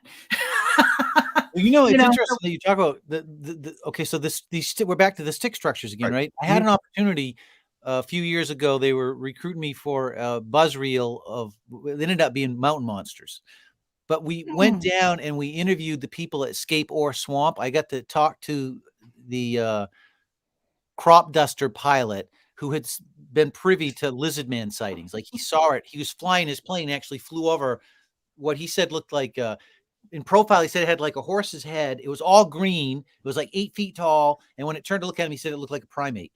Well, he reported around his, before he saw this thing, around his airport, he started hearing whistling, strange knocks, and then they started having trees being broke off like 8-9 feet up in the air, which he thought was odd. This was before he even saw the lizard man, which sounds just like a green colored Sasquatch. So I love down south. Where was Skateboard Swamp? Where is that? I think it's South Carolina. Oh, okay. So it's a little bit further north. I love the stuff that you hear from Louisiana and Mississippi and and all that weird shit going on down there. We had Julie Wrench on, and she lives in North Carolina. She's right by the Uwharrie National Forest, and we had her on, and she played like 12 or 13 of the craziest shit she's ever recorded. And David Ellis, who works for the Olympic Project, who's very Another very smart, smart man. very smart. He vetted all of it, and he will stand against it. He's not saying it's Bigfoot, but he's saying it's not this, it's not this, it's not this, it's not this. I sent him recordings that we did of what sounded like rocks being bashed together, and he analyzed that audio for me. It's amazing what he does, and you're right. If you look at some of the stuff on spectrographs, right? You look at the signatures. It's, if you look at a dog, you look at a coyote, you look at a wolf, you look at an elk, you look at a deer, you look at a bear, you look at those signatures visually, and then you compare them to what you're hearing, like the whistles in the woods. It's completely different. The tonal quality is completely different. And that being said, it's like there's nothing creepier. My skin is still kind of crawling with those creepy whistles at night that you don't know where they're coming from. And I love that stuff. So I'm looking forward to coming down to camp outside of her house for a couple of days and bring my technology, because I'm kind of the tech guy. I have all the low light cameras and we have a couple guys with some other stuff, but I've got all the lavalier mics. So we'll get everybody hooked up and wired up and put microphones everywhere, and then see if we can find something, right? To try to capture, because it is, like we said, if you can't present anything, right? If you can't capture something, it's just a story and it's just an antidote, and it's sad. I mean, it's a lot of fun, right? It's a lot of fun, but it's not pushing the ball any forward. Do you really think that people want Bigfoot to be discovered? I mean, do you really think that if you look at we'll call them the A-listers, right? We'll look at the people that do the book tours, that do the TV shows, that do the lectures, right? The Sergeant Russes of the group, or the moneymakers of the group. Do you really think that they want Bigfoot to be discovered? I don't really know what those guys think, but I mean, but do you think what do you think would happen if it was discovered to be an actual creature, right? Well, they would still go along, selling their stuff and going to the conferences and making their paycheck. I don't think so. I honestly think that once, and I've said this more than one occasion, is I think once if it's proved, when it's proved to be real, I think then you're going to see the Smithsonian Institute, you're going to see the Department of Fish and Game, you're going to see the National Geographic, you're going to see the big players bring in their science teams, and everybody else is going to kind of be pushed to the side. And then what's going to happen is, now in a couple of years, and this is just my opinion again, of course, is then those people are going to lose their social status, and it's going to be kind of like it's going to be like doing a convention on a panda bear. Well, you don't think that if it was proven, like, I don't think that's ever going to happen, but you don't think if those things were proven and legitimate biologists and scientists got involved to go examine this, or whoever would examine whatever this thing is, wouldn't that not vindicate these characters? I think it would, but which one? Which character, right? Well, whichever one happened to be right about it, I guess. Right? That's true. I mean, it's true. It's tough. It's just, I think, I look at it as, I love it. I'm so fascinated by the people that are looking for Bigfoot more than the actual Bigfoot thing. I'm fascinated by meeting individuals like yourselves. We would have never met, and we would have become friends. Same thing with Gwen, if it wasn't for this Bigfoot thing. So I think that's fascinating. I think everybody's journey is individual, is their journey, and I think we have to be respectful of that. And there are no experts in this at all. Well, I don't know. I think we're all experts here. Nothing but experts. It's interesting when you talk about a journey, because you mentioned yourself that you came into it as an aper, right? So we both came into it like, you wouldn't think this woman here, to hear her talk now, she sounds like, somebody that you would say, well, she's into the woo, like she's wacko or something. But I mean, I knew her. She was like, she's very pragmatic, very like not prone to flights of fancy. I would be the one prone to flights of fancy, and I'm still like not there. But it's interesting that she came into this a hardcore skeptic, right? And I was skeptical too. And like you, I thought, well, it has to be, if it's real, like it's either not real or it's an ape. I had no box for the paranormal for this. I wasn't even thinking, well, that's what it is. And then eventually very quickly, right off the bat, she saw one. And I heard, like, she heard that one whistle. I heard another one whistle. there was weird stuff that happened that I was like, all right, this is really strange. There's something to this, right? And it just got weirder and weirder, and there was more synchronicities. And like she said, we would go camp in the spots that were for no real reason that I could determine. I'd be like, well, this is where we need to go. Like I'd feel Really? Yeah, I'd feel this. He does that constantly, which drives me nuts because he's just like, okay, he has this Like a thing pull, about, a pull to go to a certain spot. and I feel like nothing magical about anything, and he's like, oh no, we got to go here. But it doesn't even feel magical to me. I can't even inner drive for some reason. Right, an inner drive. That's a good way of putting it. Like like birds migrating or something. Right. Oh, that'd be a cool spot to go, and we'll go there, and then all this weird shit will happen. And then you talk to other people, and so we very quickly decided, well, this is a real phenomenon. Like it's real. What do you do with it, right? And then we very quickly went from like, oh, well, it must be an ape. Well, no, it's not. Like the first one I saw, well, the one she saw ran into a tree and never come out the other side. The first one I saw got up and ran and turned in, just disappeared into a pile of dust. This was at night, but like I could clearly see what was going on. There was this big black figure. It ran, made like 3 steps, and then just went, just like you threw up a handful of sand or something. Really? Oh my God, it's so weird. Like, what do you do with that? That's the thing is so can you relive that real quick, that you're citing not the big black Well, one, but there's the more, one there's more weirdness to it. So yeah.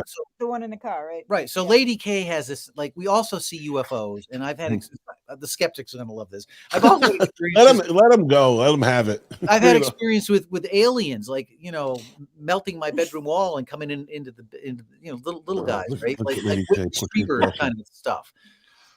So she'll have this thing, we call it the star people. I don't know what the hell they are, but they seem to be connected to UFOs. So she'll have these different types of dreams where they'll be in there. So we're camped out on this logging road in northern Maine, way up near the Golden Road. A lot of people will know where that is.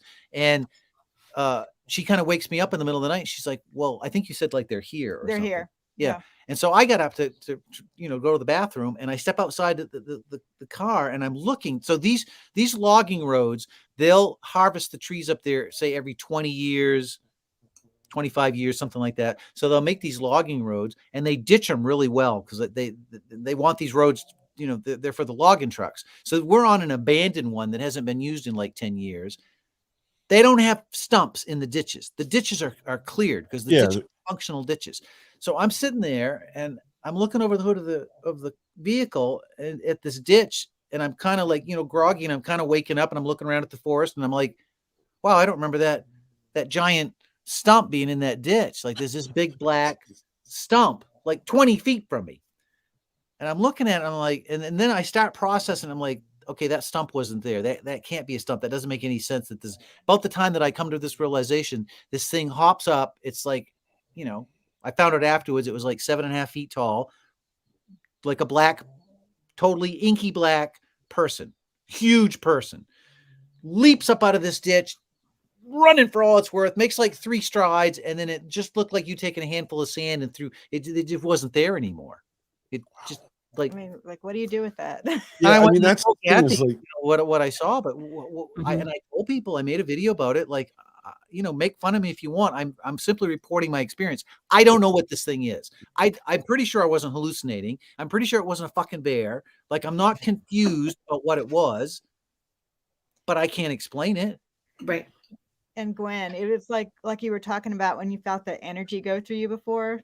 It was that's what precipitated that, because it happened to me. And then that's, when I was struggling to wake up to be able to tell him about it. Well, actually I thought I did, but it's like I didn't. And so then when I was able to make the words, they're here, that's when he got up. But that's what you experienced with the energy. And I don't know how that happens for you, but with the same type of experience. Wasn't it the time that we heard, also the next day we recorded the rock bashing? It was in that same location that we recorded rock bashing. I don't remember. The rock bashing was way up the mountain when we were camped in the mountain. No, but there was, remember when we had Ryan up there, they rock bashed in that same location. I think they did a couple. They also did when we found the matching set of moose antlers. Yeah. Oh yeah. I considered that more like a rock clack. Well, that was a rock clacking, but later on there was that series of rock clacking so they rock clacked, and we went up to where we heard rock clacking, and we found a perfect perfect set of matching moose Yeah. shed antlers. And Really? he had been wanting to find something cool for his nephew. Which is pretty rare. You can Yeah. find a single moose antler. We find it pretty often. It's pretty rare to find a matching set. Sheds are always fun to find, and they're hard. They're much difficult to find than you would think. And then finding two moose sheds right together Right is where the knocking happened. Right where we heard, because what happened was it might have been the next day. It was in the same location. We hear rock. We had gone and done this long hike. Yes. We came back. We hear this rock bashing, and Lady K is like, "You need to go. We need to go up there." Yes. And see, and I'm like, oh my God, like I'm tired. I don't want to freaking hike up the, it's skitters. It's just this huge, chopping, right? I'm like, oh man, that's going to be a pain in the ass to go up that mountain again. But we did. We hiked up, we heard the rock bashing. And when we get up to where the rock bashing was, we end up finding these two beautiful matching set of moose sheds. You carried them all the way out of the woods? Oh yeah, absolutely. We have them here at the house. They're heavy. They're not light.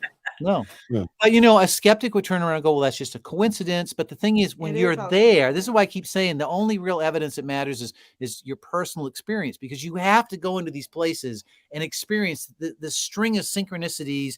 And for us, it involves her doing, what is kind of an indigenous or nature-based kind of respect of the forest. And then myself, I seem to have intuition and dreams that seem to answer questions that she poses. And then we'll end up getting we'll record rock bashing, which David Ellis analyzed and said it was that whatever was generating the sound was actually moving through the forest, because the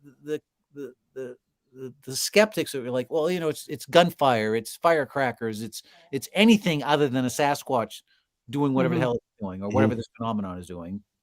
But I don't think that's the case, because they don't allow fireworks up there. I've heard a lot of gunfire. Like, I know what gunfire is all about. And on these times that we've recorded these rock bashing incidences, to our knowledge, there were no people anywhere near enough to us to be doing this, right? And they don't really, people don't go target practicing at 2:00 in the morning on the side of a mountain. That's true. It's very true. They're not up there firing guns. They're just not. Right. No, I agree with you. I completely agree with you. I say that it's not that it's impossible. A person could get up in that area and do that, but I mean, come on, that's almost ridiculous to state that, especially when we're down this dead-end road. We've reconned it. There's no other people around us. Probably the closest person was 10 miles away, maybe. Well, gunfire and rock clacking are two completely different sounds, I would imagine. Because I've heard. You could argue that they sound similar. I mean, you can always argue. Skeptics tend to argue that things is anything but Bigfoot, and that's what's frustrating. Is they always argue against it being that for and I understand that it's always it's for this, it's for that. Gwen, how much? I mean, your property is pretty active. Do you think we're going to be able to maybe get some information captured down there? I mean, I hope so, because it's a weekly thing here. It happens all the time. It's not like it happens once and then months later. This is happening like weekly. We have something going on. What state are you in? Pennsylvania. Interesting. Yeah, so and she's not far from us. And if I admit, when we go to some of the shows and we sell our T-shirts and we show some of our stuff because we like to meet people. We're a new group and we're trying to network. But if I would have met you at a show, Gwen, I would have to take it with a grain of salt, because I think a lot of, honestly, to be honest, because I think a lot of people go there for their 15 minutes of fame, right? To have people listen to their stories. But every once in a while, and I'm not saying all of them, but every once in a while you get somebody that you listen to and you go, wow, this person's really ringing true of what they're, and I'm always respectful of people when they tell the stories, but when you hear 9 dogman stories in a row, it's like, okay, it might have been a dog, but you hear stories like this from Michael and Kathy, and you hear from Gwen, you have to be completely narrow-minded and not open to anything to give that some thought, right? To give the other side of the coin, the other side of the fence some thought. And I'm talking about the Bigfoot, the paranormal Bigfoot. And that's what my journey was. It was like, listen, okay, it's an ape, but like I said, once I started talking to people and listening to people, right, and not brushing them off just because the thing turned to sand, right, not tuning them out. Right. And that's why and you have to do I that. used to And do the same thing. I was just like you. I made fun of people that would say such nonsense. I used to, but now, we had Timothy Renner on the show. I don't know if you know Tim Renner. He has an amazing podcast. He's from South Central PA, and he does a show, and he's got some amazing books on paranormal side of Bigfoot. Called Where the Footprints End, and he's an amazingly articulate gentleman who speaks well and represents that side of the coin very well. And he can go toe to toe with the best of them as far as if you're picking a kickball team, right, of skeptics and well, the skeptics. Here's the thing with the skeptics: a lot of them, not all of them, but a good portion of the most vocal skeptics are as bad as the believers. They're in it. They're monetizing their opinion, and they're running podcasts or they're running YouTube channels or whatever, and they're not going out into the forest to actually investigate it, because you might as well tell them there's a unicorn out there. I'm not going to waste my time looking for a unicorn, so I'm not going to go out there. Exactly. Well, in order for you to actually have the experience, you have to go out there. You have to go out there, right? And you have to also have some basis of understanding of the ecosystem and the forest and what's there, and be able to understand what you're experiencing to interpret it properly. And if you're, like a lot of people, like hunters and seasoned woodmen, will come out and report these things because they have a solid basis, right? They know what a katydid sounds like. They know what a bat sounds like. They know what kind of behavior a porcupine's doing. They know if that's a porcupine, dropping a bunch of stuff, or if it's out of place. Like, oh, I don't understand this. So the greater your depth of knowledge of what's going on out there, the better you're able to interpret something that doesn't fit into that puzzle. Like, oh, that's anomalous. That's weird. Like, that's kind of strange. I can't explain that. Well, if you don't have any basis, you don't know jack shit. Well, I don't understand. That means nothing. You don't understand any of it, right? But if you're a person that is well versed in that ecosystem, and then you come back and go, there's some weird shit going on there. Well, then listen to those people, right? That's funny that you say that, because we had Ken Walker on, and Ken was a world famous taxidermist. He's won like championship. Oh, is he the guy that did the Bigfoot? Yes, he was the guy. I had him on the show. He's an awesome movie that he was in. Big Fur. Yes, I love that movie. Yes, and so we had him on the show, and he said the exact same thing. He said, "Listen, if hunters are seeing it, it's there, because hunters are tuned into their environment." And I value that opinion so much as far as what's going on in the woods. I have had a blast with you guys today. It's $1:42 into the day here, and it's flown by. What do you guys have going on this year? What's coming up while we wrap it up here? What do you guys have planned? Well, probably the most important thing we're going to do is, we tried to do it last year. I have a friend who is Abenaki from from the Penobscot Indian group. Oh, okay. I think they call it Abenaki now. Wabanaki. Wabanaki? Is it Wabanaki? Yeah, it's Wabanakis for all the tribe. Okay. And that's in Maine, right? Penobscot's a big Maine. Is that Maine and Vermont, New Hampshire area, or is that just? Well, I just know up here in Maine, I think we have at least 3 tribes up here. 4 tribes? Yeah. Oh, wow. But they do have they have their stories and their mythos and all that stuff. But this guy owns a camp near the spot where, if you look on the Bufo map for Sasquatch reports in Maine, there's one that was reported by some veterinarians like 20 years ago. I think it's to the west of Baxter State Park, where they reported hearing this thumping and found this huge scat, and there was some weird stuff that kind of freaked them out. I think towards the end of the experience, there was this huge, I think they said it was a 50-pound boulder that arced across this ravine that they were in. And they were like, we're getting the heck out of here. And they're veterinarians. We want to go to that spot. Right. I talked to Cliff Barakman about because he had insight, because he's connected to the BFRO. And so I tried to get him to get me the home addresses or the contact information for these veterinarians. Well, apparently they're all dead, or whatever. So we just have one of our members, Mike Lucci, who's up. He's up doing advanced recon, because we're going to go up to Vermont in the next couple of weeks. He just joined the BFRO, so we have a man on the inside. So that's where we're headed. We want to get up there. This guy has a camp on the lake, on the opposite side of I think he's on the east side of the lake. These guys had their experience on the west side of the lake, but it's not a very big lake. So our plan is to get up there and try to go to the exact location where these guys. I've been wanting to do this for like 5 years now. But that sounds. What time of the year? I mean, that sounds awesome. What time of the year are you trying to get up there? Well, this summer. By this summer. Yeah, probably. I'm hoping for July.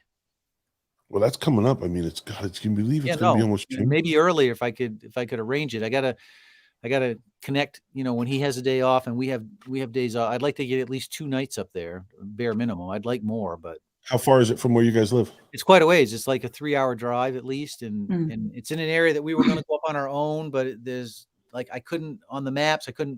There wasn't like I don't know that area that well. I mean, I've been up in near there, but I don't know that specific area well enough to know for a place like to go to camp or where to leave our car. So it's going to be real convenient and it'll be nice. He's also had a few strange experiences on his property that he has up there. Now he was in the BFRO. No, Or- this is just an individual that's a friend of mine. Okay, because Well, I know people- the BFRO censors a lot of their reports. They won't put in any of the. Well, this was a paranormal report that's on the BFR. If you look on Maine, there's only, I don't know, 15 reports. And this is one that's up west of Baxter State Park. And I find it interesting because it was reported by, veterinarians, Right. which have a science basis. They were also hunters. So I'm assuming that these guys have a knowledge base that's a little wider than your normal street person, right? Right.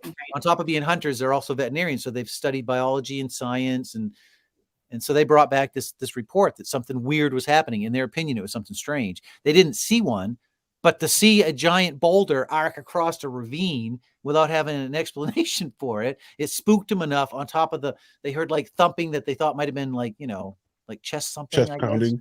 Yeah. Or Well, something I found it interesting because I was looking at breaking down one of the I think it's one of the Salt Lake the rock throwing Bigfoot videos, and I did a lot of research and I found that humans have evolved and learned how to store energy in our muscles to throw overhand. Right, that's been an innate thing that we've had to learn over time with spears and with wars and sports and stuff like that. So most primates can still toss things. They have to throw them underhanded. Right. It's Right. interesting because have you seen the video? I did a breakdown of it. I think it was taken by oil workers somewhere in Canada, and it shows, a Sasquatchy type looking, some kind of black shadowy figure. It's very pixelated, but it's tossing what looks like either a popple or a birch tree, and it's quite a substantial tree. I think this is one of the ones that I think Thinker Thunker got the original video, but of course he never posts the links to where he got his information. I know, So pain in the the original ass. video to look at it. So I had to analyze, second and third generation. I had to analyze his footage, but it's one of the few times that I think he's, normally he's trying to tell you that a fellow buncher is a giant Sasquatch pulling trees out by He its plays the Bigfoot card a lot. But this case, I'm really shocked that this footage hasn't gotten more people looking at it because it's incredible. Like it doesn't take a very big stick of wood if anybody's handled firewood to get really heavy, really fast. Right. Whatever this thing is tossing. I believe it's tossing it underhand, and it's throwing it along. It's an arc. It's like Now you did a breakdown on that on your channel. yeah. I forget what the heck it's called. I'll try to send you the link to it. I would love to see that because I would like to put the link in my in the description of the show. So Gwen, we're all set to come down to your place in a couple of weeks, correct? Yep. Right. So I think that's it. I think we covered all the bases today, guys. I mean, I can't thank you two enough, all three of you, actually, for coming on today.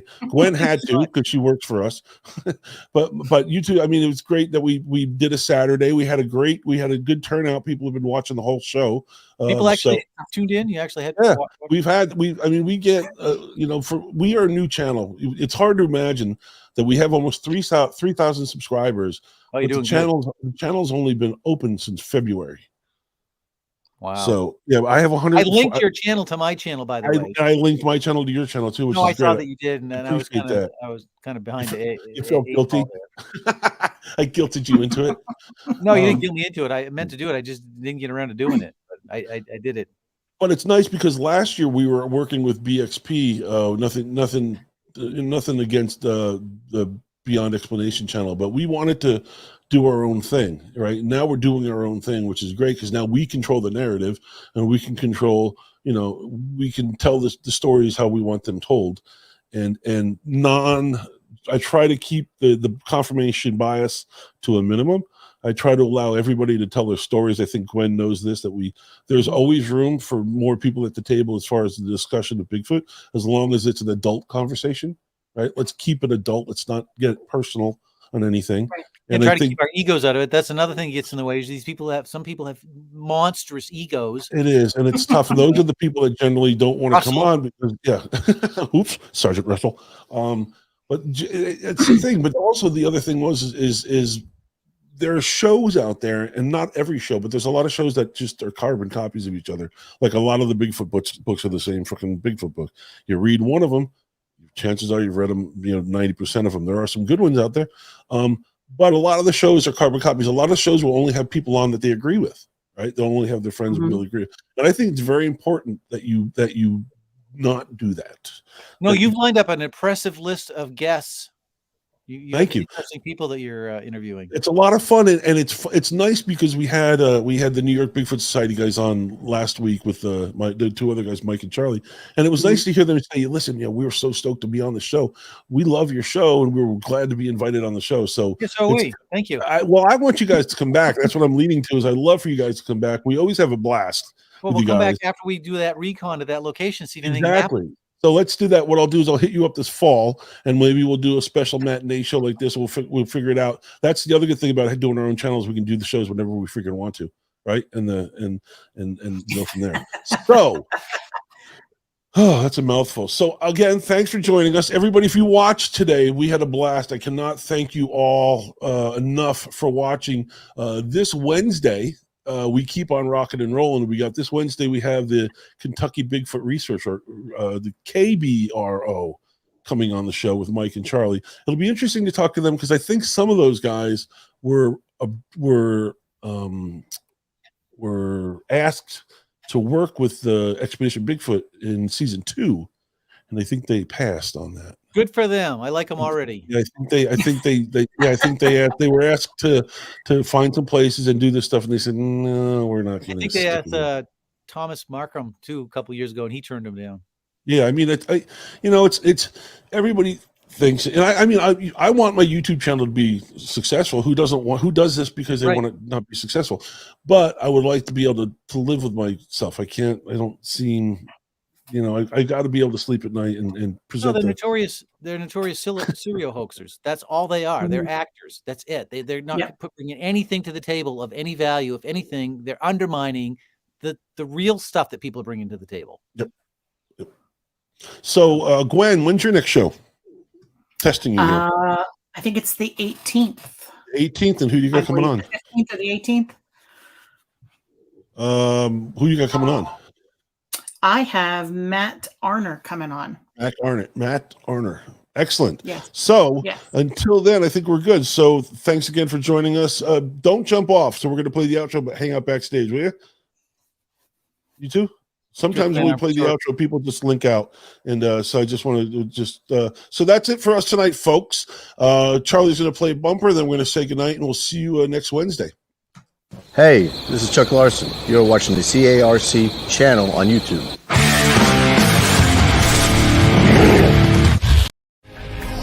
You've been watching From Behind Tall Trees, a Catskill Appalachian Research Collective production. For more information on this program and others like it, remember to like, share, and subscribe to CARC Universal Today. To join the conversation on our Facebook group, become a member of the Catskill Appalachian Research Collective Facebook group. CARC. Relentless.